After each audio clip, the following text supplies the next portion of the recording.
నమస్కారం అండి. నా పేరు doctor Sunil Reddy, consultant neuro psychiatrist and sexologist at treatment range hospital కేబీహెచ్పి Hyderabad. So ఈరోజు మనము నాన్ కాన్సాంగ్యునస్ మ్యారేజెస్ అంటాం.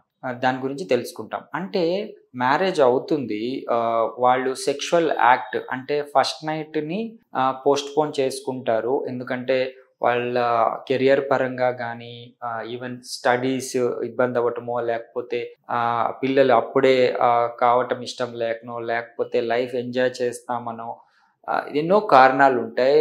దానికి వాళ్ళు ఏంటంటే సెక్షువల్ యాక్ట్కి కొద్దిగా దూరంగా ఉంటారు ఫస్ట్ పీరియడ్. అలా కాకుండా కొంతమంది రెగ్యులర్ సెక్షువల్ యాక్ట్ కి వెళ్ళడానికి ట్రై చేస్తారు. బట్ స్టిల్ వాళ్ళు ఈ సెక్షువల్ యాక్ట్ని ఎంజాయ్ చేయరు. అంటే పురుషాంగాన్ని వ్యజనలోకి పెట్టలేకుండా ఇబ్బంది పడుతుంటారు. దీన్ని అంటే పురుషాంగ స్తంభన లోపాలైనా ఉండొచ్చు, ఈవెన్ ఫిమేల్లో కూడా వెజనిస్మస్ వంటి కారణాల వల్ల భయపడుతూ ఉండొచ్చు. ఇవి నేను మాట్లాడుతున్నంత సింపుల్గా ఉండవు.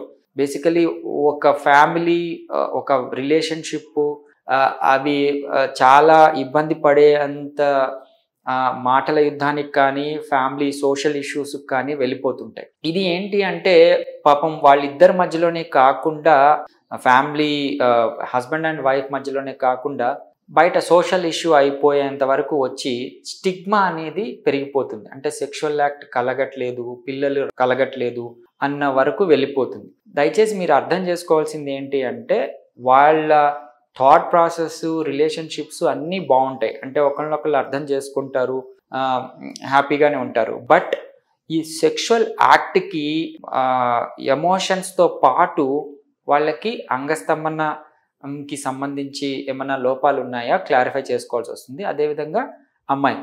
సో సెక్షువల్ యాక్ట్కి అమ్మాయి ఎంత ముఖ్యమో, అదేవిధంగా అబ్బాయి యొక్క పురుషాంగ స్తంభనం కూడా అంతే ముఖ్యం. సో వీళ్ళిద్దరికీ ఏమైనా రిలేషన్షిప్ ఇష్యూస్ ఉన్నాయా క్లారిఫై చేసుకునేసి, అంటే కపుల్ థెరపీ అంటాం.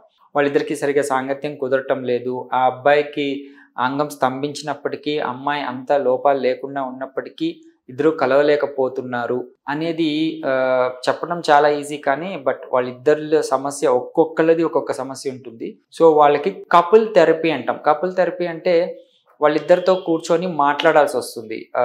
ఒక థెరపిస్ట్గా వాళ్ళతో మాట్లాడి అసలు ఎక్కడ వాళ్ళు ఫెయిల్యూర్ అవుతున్నారు అనేది మైన్యూట్గా మనం చెప్పి అడిగి తెలుసుకొని, దానికి తగ్గట్టు మనము వాళ్ళకి ఓరియంటేషన్, సెక్స్ ఎడ్యుకేషన్ కావచ్చు, కౌన్సిలింగ్ కావచ్చు, ఇట్లాంటివి ఇవ్వడం అనేది జరుగుతుంది. దాంతో ఏంటంటే చిన్న మార్పుల ద్వారా వాళ్ళు సెక్షువల్ యాక్ట్ని హ్యాపీగా ఎంజాయ్ చేస్తారు. అదేవిధంగా పురుషుల్లో ఏంటి అంటే అంగస్తంభన లోపాలు ఉంటాయి. అంటే అతని భయం వల్ల కావచ్చు, అంగం స్తంభించకుండా సెక్షువల్ యాక్ట్కి సహకరించకపోవటం కావచ్చు.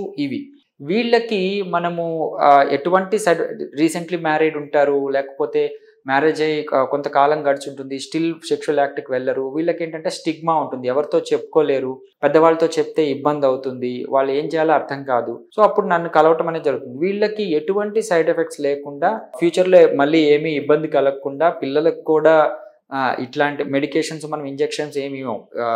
ఈ పద్ధతి అంటే షాక్ థెరపీ అంటాం, ఎక్స్ట్రా కార్పోరియల్ లో ఇంటెన్సిటీ షాక్ థెరపీ. ఇది ఇవ్వడం ద్వారా వారి ఎరెక్టైల్ డిస్ఫంక్షన్ ని మనం కరెక్ట్ చేయొచ్చు. సో ఇవి రెండు, కపుల్ థెరపీ కావచ్చు, షాక్ థెరపీ కావచ్చు, సైమల్టేనియస్ గా వెళ్ళడం వల్ల వాళ్ళ సెక్షువల్ లైఫ్ అనేది, ఈ కాన్సాంగ్యునస్ మ్యారేజెస్ అంటాం కదా, అంటే సెక్షువల్ లైఫ్ ఉండదు మ్యారేజ్ అయినా కానీ, అలాంటి వాటిని ఈజీగా మనము రివైవ్ చేయొచ్చు.